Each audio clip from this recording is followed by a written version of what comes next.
this. And I do hope, I'm not making any plea, I do hope that the church chooses that next year we go to something more exciting like Arua. Yes. That's because I mean, I like Fort Portal. Ginger, I just gotten to warm up, then we go to center. Then you go. So you want to go further? Yeah, I've got like Arua or something more challenging like DRC. Okay. So we hand over to Charles? Yeah, we hand over to Charles. Charles, good evening. How are you? Good evening, Sam. I saw you riding, and pilgrims are supposed to be walking. Yeah. But I think you should go to Moroto. Moroto might be more exciting than... No. If you read your Bible carefully, you'd realize that Jesus Christ had a donkey as he went into Jerusalem. Now, I failed to find a donkey, and the only thing I found was a bicycle in relation to donkeys. The donkeys in Kapchorwa. Yeah. What?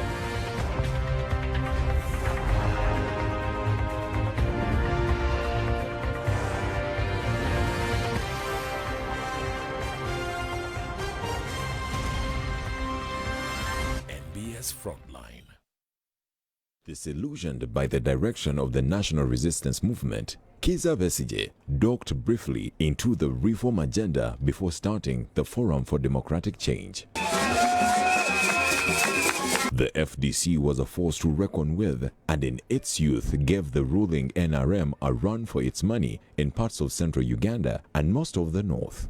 Campaigns like the Walk to Work protests just made Dr. Besigye and his FDC an opposition icon. After close to a decade at the top, FDC's fortunes began to decline, and soon the red wave of people power put it in the eye of the storm. The populist movement soon congealed into the powerful National Unity Platform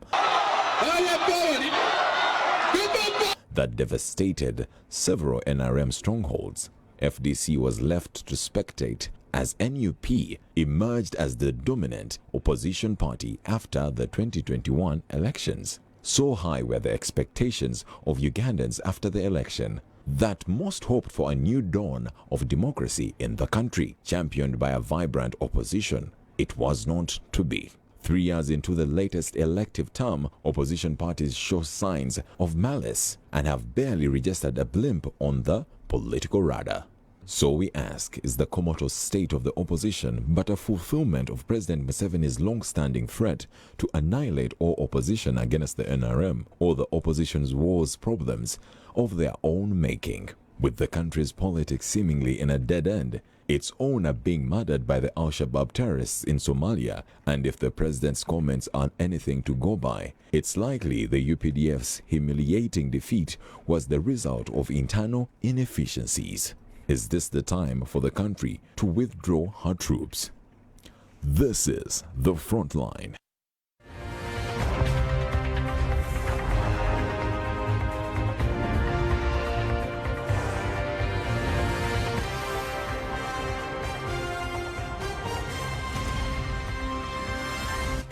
Frontline.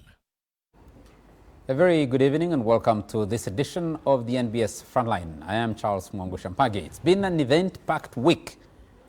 Members of the ruling National Resistance Movement in Parliament are retreating in Chankwanzi, and President Museveni had some choice words to talk about the Muhoozi movement, or the MK Army.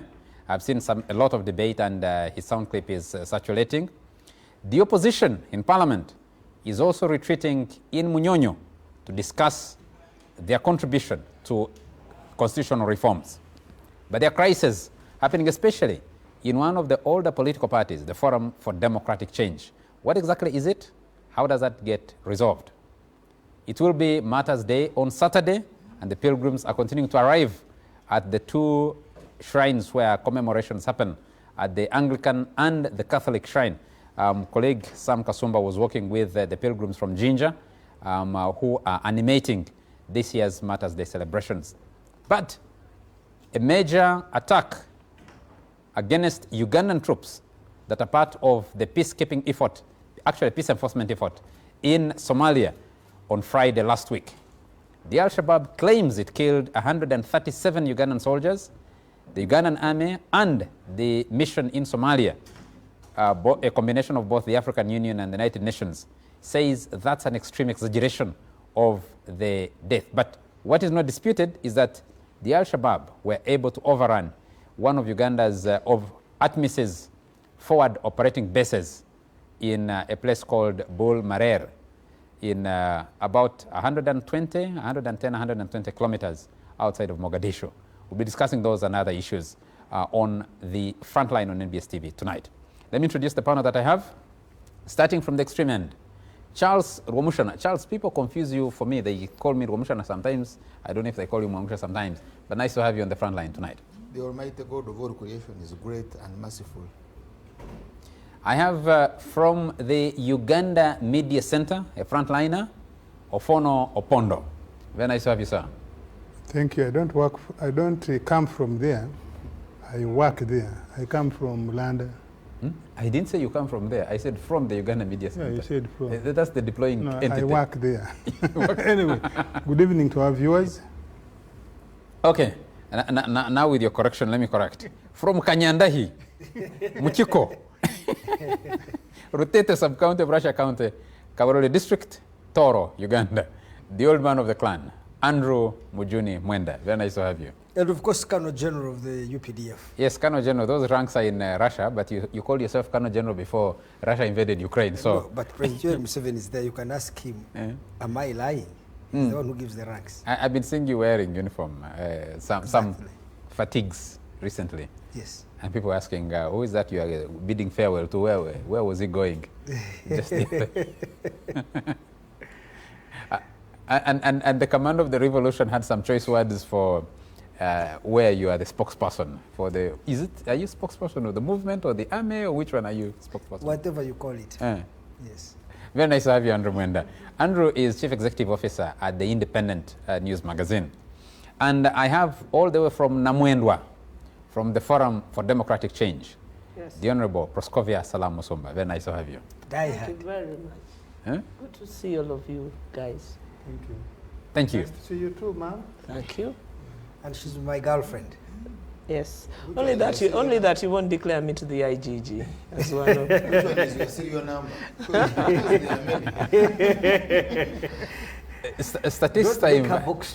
Statistics are inverted these days. I have been seeing a brief actually in a newspaper that's been making rounds about who has more girlfriends and who between the sexes has more partners. More partners. They said 19% of women have at least 7 partners.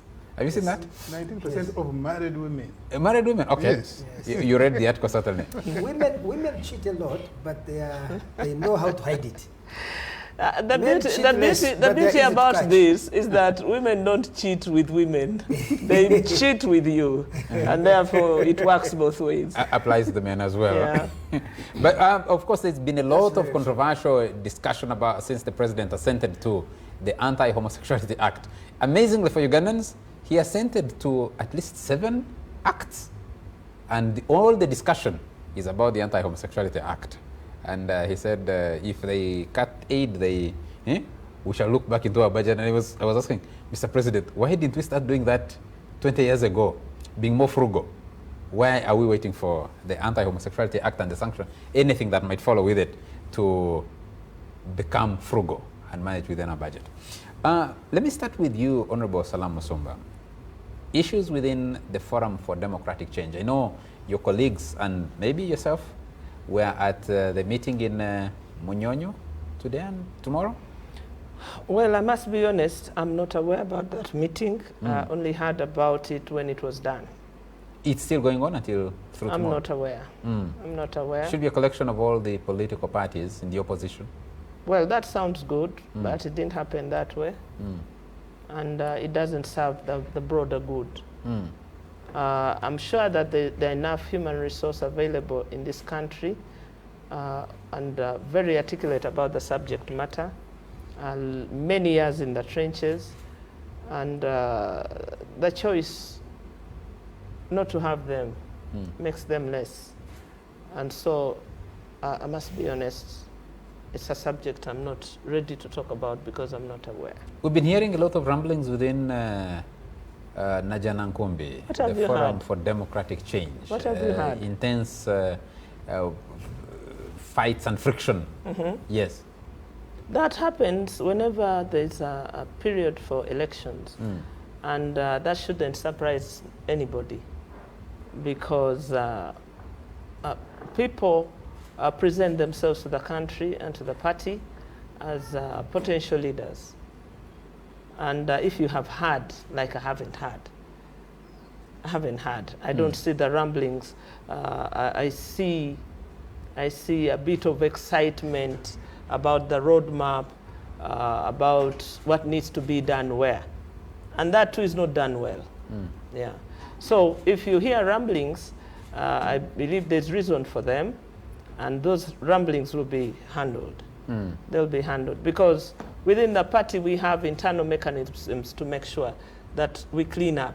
When we accuse the NRM for having bogus elections, we are duty bound to have better ones. And if we don't, we will call ourselves to order. And we will call our names out. Because we must give what we promise, and we must walk the talk. Short of that, there's no work. You just made a statement about you not being aware of the meeting happening in Munyonyo. Yes. What does that say about the health of relations between different political parties on the opposition side? Before even it gets to the health of the political parties on the opposition side, you should look at what happens to internal communication within parties. I am a senior leader in the party, and I find myself in the shadow. That speaks volumes about what is missing within our internal communication machinery. And then when if we don't have an intra system that informs and involves everybody else, we must call ourselves out as one team. Now, when you go to intra, that too seems lacking to me, and people out there, all of us on the front line of seeking change, must be aware that communication is the key in the struggle. And therefore, I'm not privy to how the communication was done, but surely it didn't get to me. Okay, does that mean, does your position represent the position of the party in which you're a senior leader, the Forum for Democratic Change? Did you receive an invitation? No, I doubt if it does. Because if it did, it would be presented at the National Executive Committee meeting that sits every 2 weeks. And it didn't. So and if I missed, I should find it on the communication channel. Okay. So what you're saying, what you're telling our viewers is that the Forum for Democratic Change was not invited to this meeting? Not to the best of my knowledge, unless it was the patch, the parliamentary team. If it was the parliamentary team, then I get it. But for the party as the party, the way I know parties should run, no. Okay. I did receive an invitation on 24th May 2023 as a journalist to Charles Mwangusha, NBS TV, Kampala. Dear comrade, invitation to a consultative workshop on constitutional and electoral reforms. The Office of the Leader of Opposition in Parliament invites you to a consultative workshop on constitutional and electoral reforms for opposition MPs scheduled for June 1st to 2nd, 2023 at Speak Resort, Munyonyo. The intention of the workshop is to enhance the capacity of our members on constitutionalism and the rule of law ahead of the forthcoming parliamentary debates on constitutional and electoral reforms. And they give some details. So interesting that's that for you MPs, did. and she's not That's for MPs. Yes, that's for MPs, but I think there's a history to all these reforms, which should be informing everybody who is at it. Under inter-party cooperation, we presented 5 bills for amendment. That should be in their stock of knowledge. Under the lead of opposition, the Honorable Wafula Gutu, they did present reforms too. And so I would have expected that with that institutional memory, it would have served the meeting better. Okay. Someone just sent me a message and says your Vice Chairman, the Honorable Arias Lukwago, Lord Mayor of Kampala, attended the meeting. As what? Eh? As a journalist, as a mayor, as what? I have Because no- you see, we represent, you could invite me from the Catholic Church. You could invite me from Namwendwa. So how was I invited? Well, I wouldn't know. So let me go to Andrew. The state of health of political parties and efforts at collaboration, working together. National Unity Platform, Forum for Democratic Change, the Uganda People's Congress. I saw Jimmy Akena at Munyonyo. I saw the Lord Mayor, I saw them on the news, the Lord Mayor, Arias Lukwago, who's the senior leader within the Forum for Democratic Change. I saw Asman Basaliro from the JMA party and the other leaders from NUP and the others. But from what you're hearing from Honorable Salam Musumba, the effort to work together, to collaborate in the opposition today, as we count almost midway the current term of office and moving towards the next elections, are they finding cohesion? Can that cohesion gain traction? Well, perhaps I would phrase my answer this way. The problem, why it is difficult for the opposition to unite, is you can unite around a common cause. So the question is, what is the main aim of the different opposition parties in Uganda? I always ask them, because when we come to discuss Somalia, that's one of the issues I have with UPDF. What is your aim there? Because you see, the aim, if you say this is the aim of me as a political party or an army in a foreign country, you have defined it. Then you must say, these are the things I want to do to achieve success, or at least these are the indicators of my success. And this is a time frame within which I want to achieve that success. So if you ask these political parties, what exactly do they aim at? I can tell you, their aim is to remove Museveni from power. Now, I find that a narrow aim, because power is a means to an end. It cannot be an end in itself. There must be something you want to do for Uganda, which is your main aim. You can say to build a politically democratic and economically prosperous Uganda. And what are the elements of that democracy and that economic prosperity? Right? That is your end goal. Then, one way to pursue that goal is to capture power, because that gives you a lot of leg room to implement your agenda, because you control the levers of government. But that cannot be the only one. Assuming you don't capture power, do you abandon your aim? You could say, well, the other would be to petition courts of law to push for democratic reforms, to do protests on the streets, or to engage in direct dialogue with the government, with Museveni and others. All these strategies are aimed at realizing your aim, and many times in life, I don't think Museveni achieves 100% of what he looks for. So you may decide, okay, if I achieve 20, that's progress. But over time, I can make progress towards that aim. So because they don't have an overarching aim, it is difficult for them to coordinate their efforts. That's why they can only come together around election time, because they have only one aim, to get rid of Museveni, and most likely do exactly what he has been doing without his finesse. You have read their foundation documents? Yes. Yes. But Don't I they think articulate what their aim is? I think that those are political platitudes for purposes of presenting themselves to the public, rather than deeply shared values and beliefs and policy preferences. I don't think so. If they were, the opposition in Uganda would behave quite differently. Because, let me give you an example. As a journalist, when I was in active practice of journalism, one of the things you say, what is our role, is to expand democratic space. We could do it by writing stories and forcing the government to retreat from its authoritarian postures.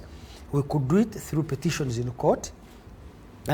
We could do it, but in trying to do our job, many times we found ourselves having to go to State House and negotiate with Museveni on something, and we had to give something and take something. But the opposition in Uganda, perhaps being held hostage by their radical extremist base, think that compromise is capitulation. Negotiation is a selling out. Doesn't that speak to the context in which they operate? I think it is a self-fulfilling prophecy. It's a context they have themselves articulated and created. Because you mean it doesn't exist? that context is created by them. Because you see, if you are going to negotiate with Museveni and say you go with the demands and impose them on him, how can that be negotiation? But if you reach there, he will concede some points and you also concede some. So there is a give and take.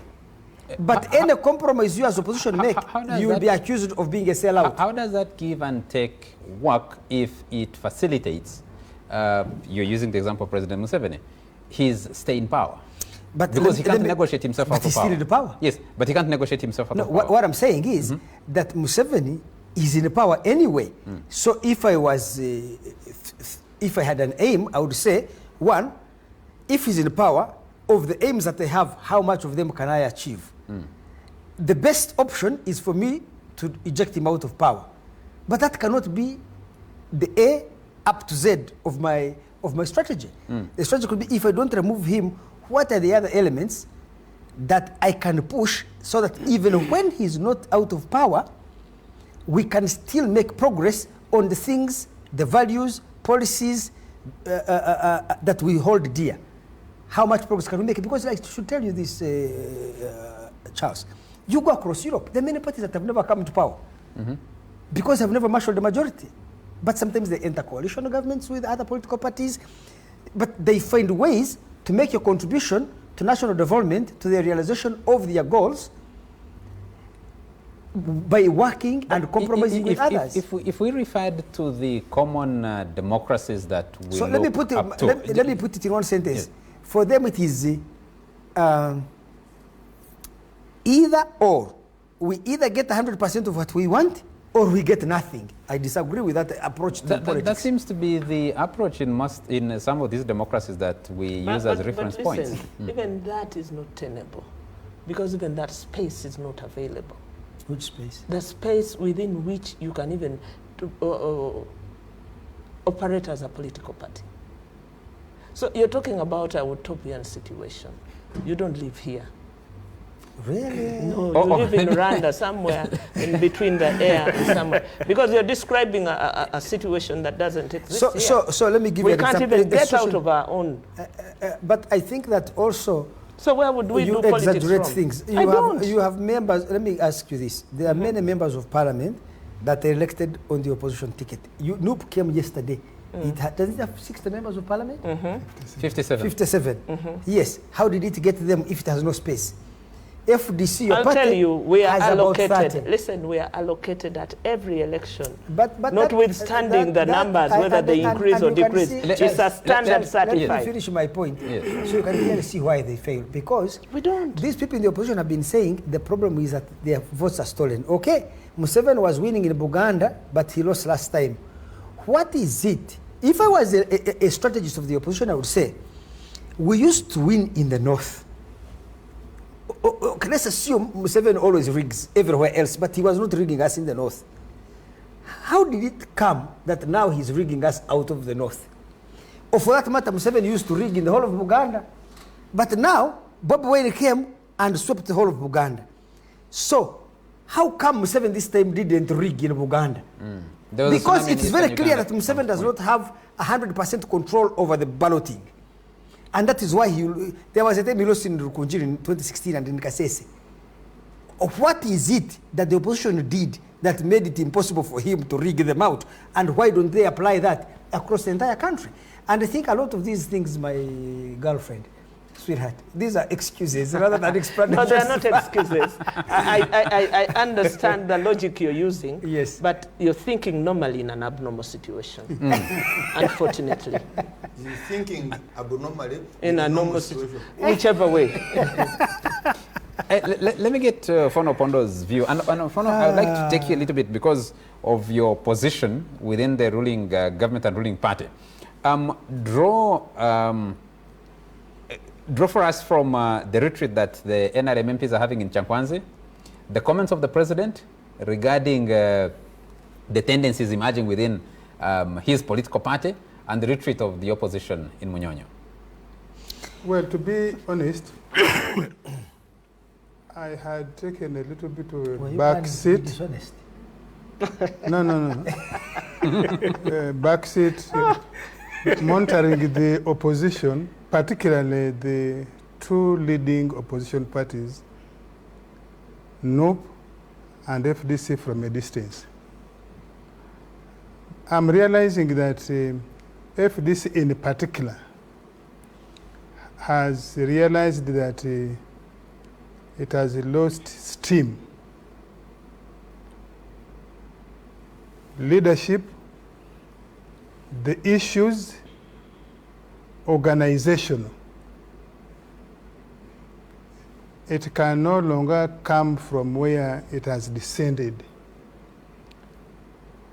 And I think the position FDC finds itself now, in spite of the noise some of its leaders may make. You can see now FDC in the parliament is about Semuju only. The others are mute. I think they are finding themselves in the situation of UPC and DP, that they see it is going to be very difficult for them to come up again. And so to that extent, I disagree. I very little from Maenad. Their aim is no longer to remove Museveni. Their aim is now individuals in those opposition parties to look for some room if it can win me a seat at the sharing table as an individual. I win the parliament, I win the LC3, I win the LC5, I win the mayor somewhere, and I sort myself, I sort my personal issues. And therefore, that makes it difficult for them to build a convergence, sufficient power to tackle NRM, to tackle Museveni. Museveni talked about... They will give it a lip service. Our aim is to remove Museveni, want to come to government, but they don't work for that. They work for each individual to win a small thing. I come to parliament, I have my pegs. And the park. I go, I win my council, I have my pegs as a councillor. And that's all. I don't think it's going to be possible for them even to unite towards election. And for FDC in particular, each time FDC has gone for internal election, there has been a breakup. It may be small, but there has always been. You remember the breakup of Honorable Betty Kamya, together with the late John, the brother to Honorable Butima, John Butima. John Butima. Who was their national chairman. They went for election, there was a disagreement, those bolted. Another time they went for election, and the last one was the biggest, when the Mugisha Muntu left. Others were cowards, they could not. I think they feared their constituencies, the Okupas, Abudu Katuntu, and they feared others. What? I think they feared their constituencies. They feared what? I think they feared, no. I think they feared their constituencies, that if we say publicly that we have left FDC, we may not get voted back. So they preferred. I am glad that they are able to fear. Yeah, they had two legs, one here, so that they are able to come back. A few of them. Does that speak to the strength of FDC in their constituencies? It does. It does slightly. It does. But not the strength of FDC, but the strength of the anti-Museveni anti-Museveni sentiment in their constituencies. So you vacate FDC, you make excuses why you are leaving FDC, but even then, you don't state boldly why you are leaving FDC. Go and check all of those. Abudu Katuntu, Okupa, the ones who stood as independent, and so on, in their constituencies, or even in the country. If you ask my brother Abudu Katuntu, why did you leave FDC? I'm sure he's watching you. Yes, he will most likely tell you in whispers. For me, he will tell me in whispers. But when we meet here, when we meet on the gang, he will not say why. So they are fearing the anti-Museveni sentiment, which is strong in their constituencies, to obliterate them, to abandon them. So I think to that extent, I don't see them coming together. Thirdly, on what was FDC in particular built? FDC was built on scaremongering and blackmail. And that's why when you hear what's going on in FDC and the other opposition parties, FDC, you know why, partly why the Muhoozi left. They had been overrun by accusations that they were not bona fide opposition people. They were collaborating with the NRM, and to be specific, they were collaborating with the Museveni.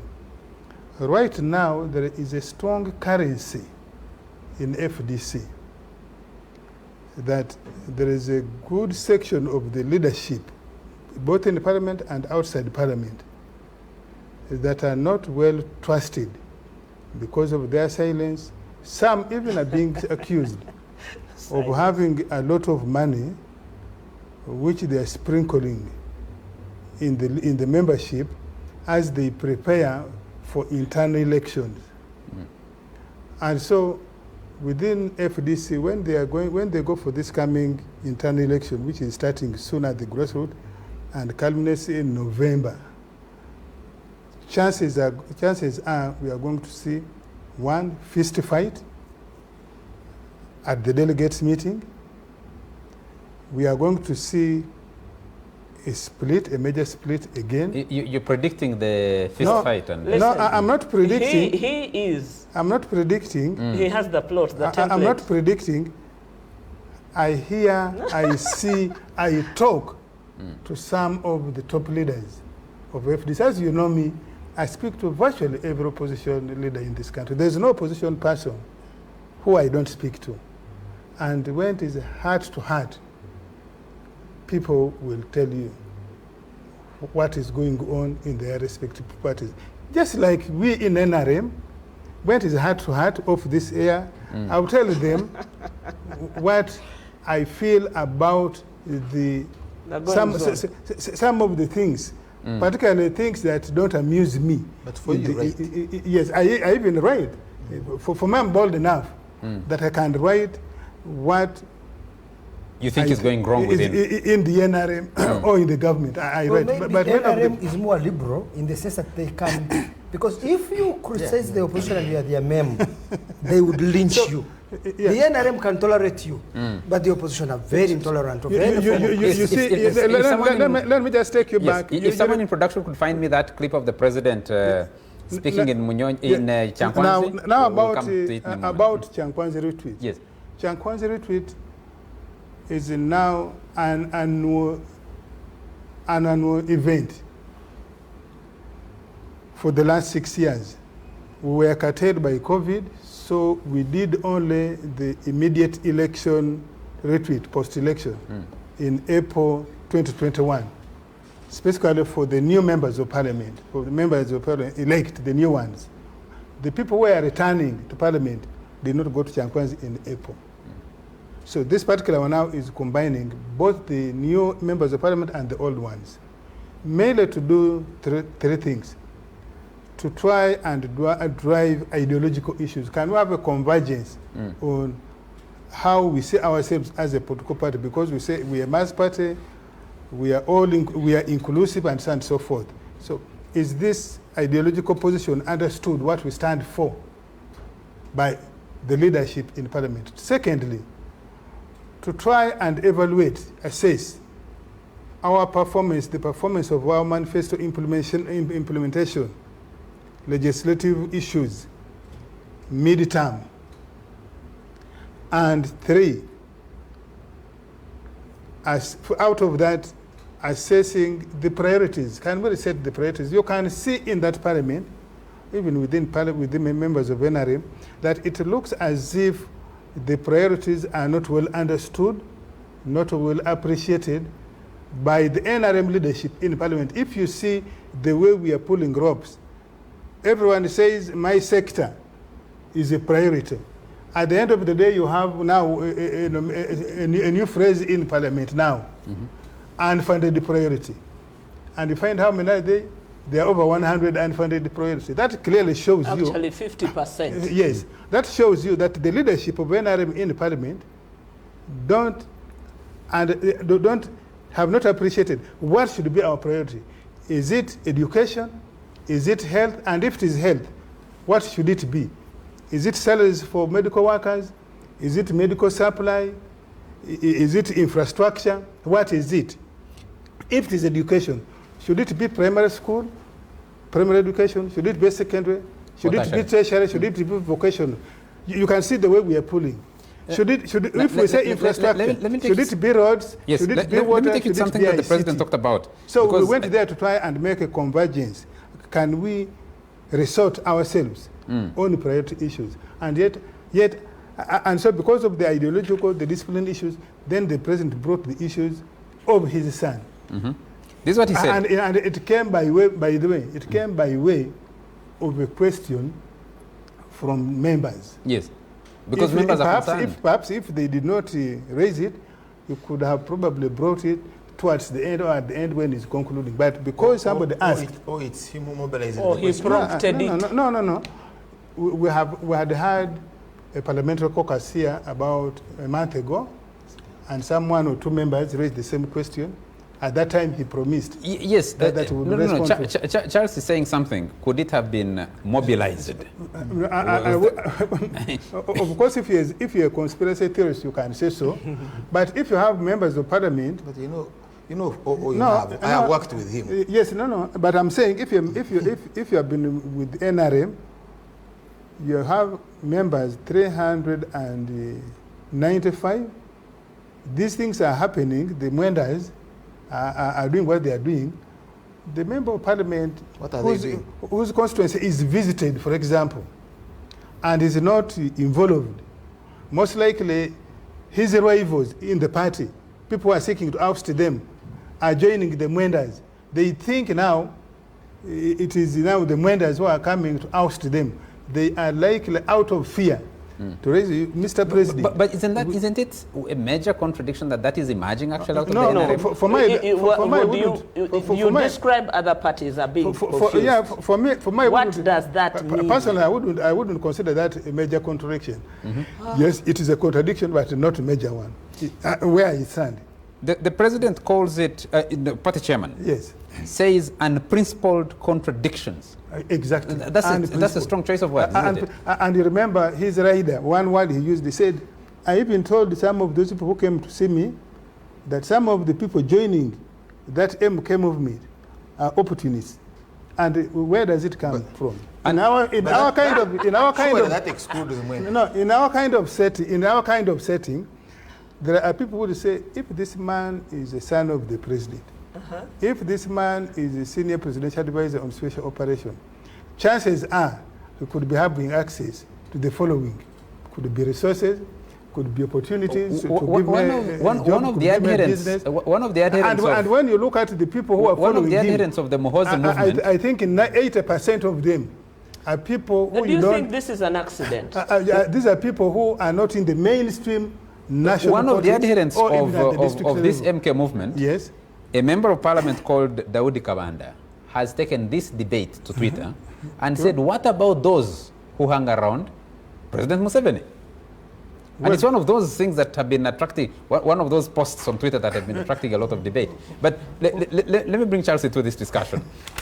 Charles, these are the party chairman's words. He's the party chairman, yes. The party chairman of the National Resistance Movement. He says he warned against, he talked about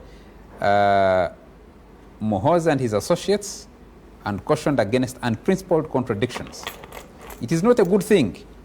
You should not fight with people you share your ideology. I was with Mama and I spoke to him about the 4 NRM principles: patriotism, democracy, economic transformation, and Pan-Africanism. Principles are the most important. If you're just looking for power and positions, you're lost. And he says, the other thing Muhoozi does not know is that some of his followers are looking for their own interests. looking for this and that.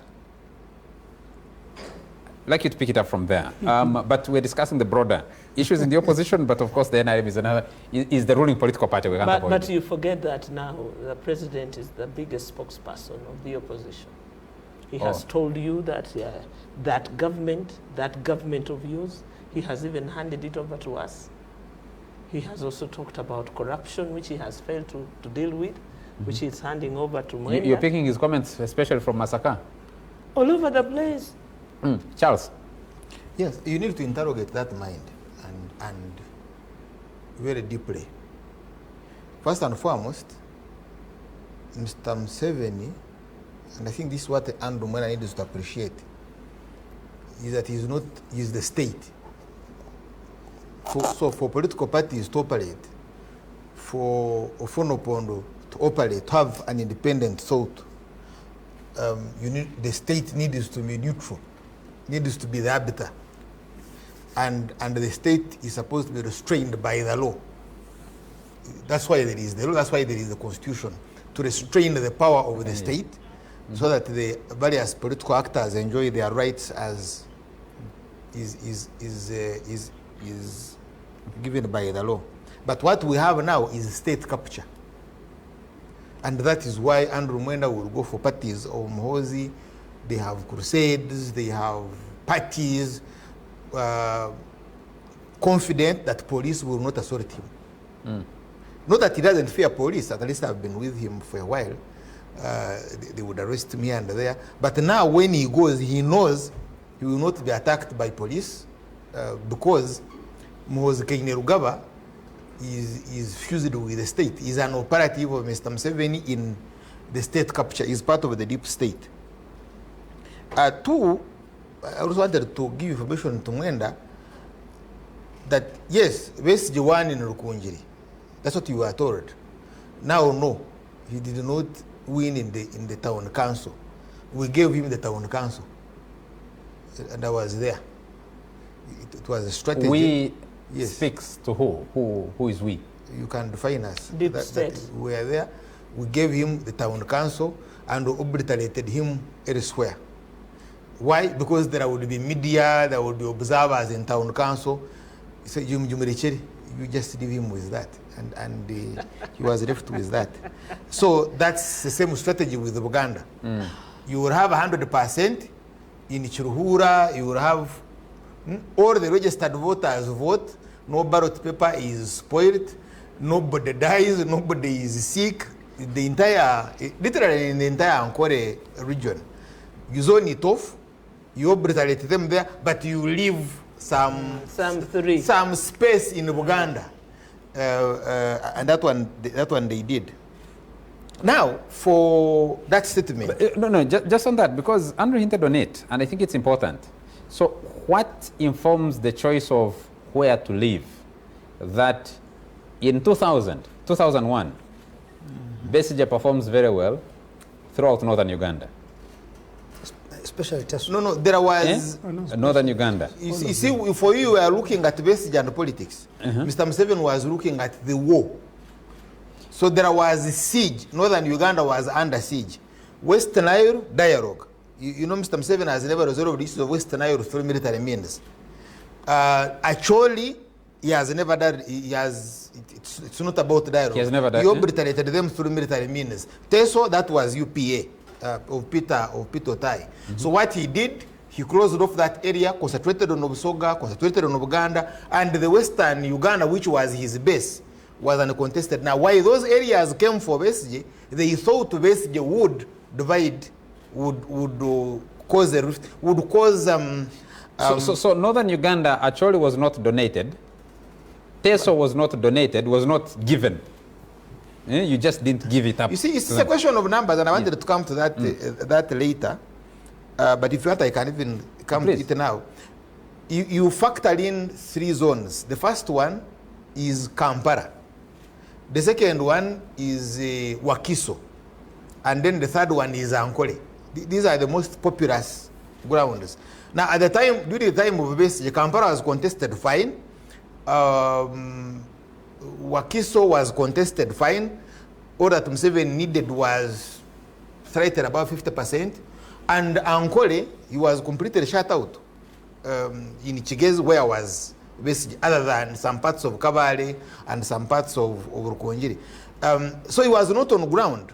He couldn't be allowed to be on the ground. But remember, Besigye had been the national political commissar, was in charge of the RDCs. Actually, a host of them, former RDCs, were in his secretariat.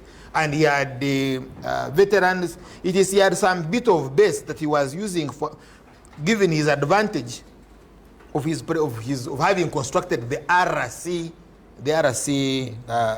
system.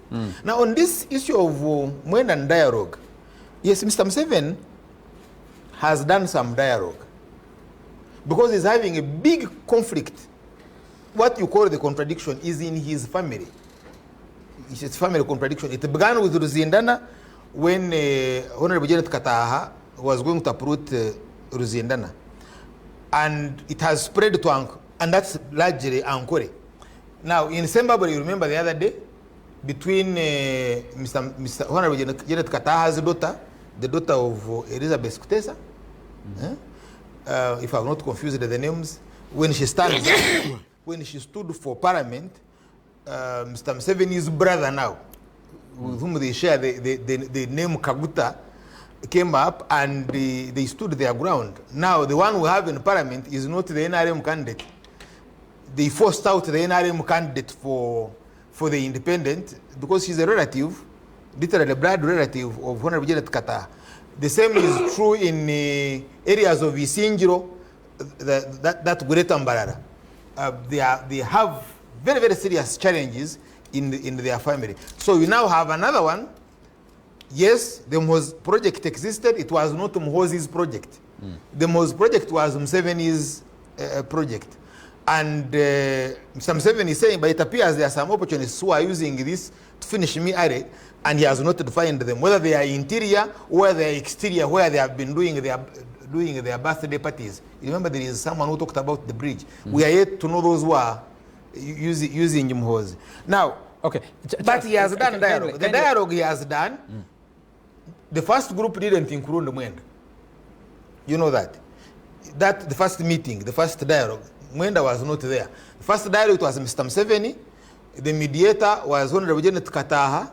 The witness, like the way they did in Tanzania, in Angola, the Tishkede now here was Muhoozi's wife, and the Muzukuru was also there, representing the Bazukuru. That was the first meeting. And I think this is when Mr. Museveni told Muhoozi about the principles of NRM, and the Muzukuru was taking notes. You now need to go and check the notes the Muzukuru took. So now Mr. Museveni therefore is complaining.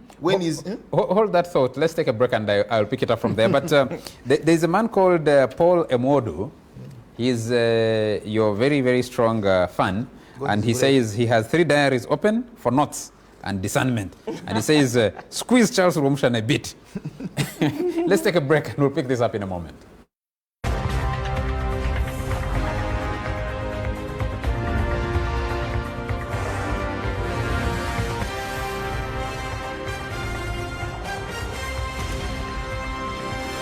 NBS Frontline.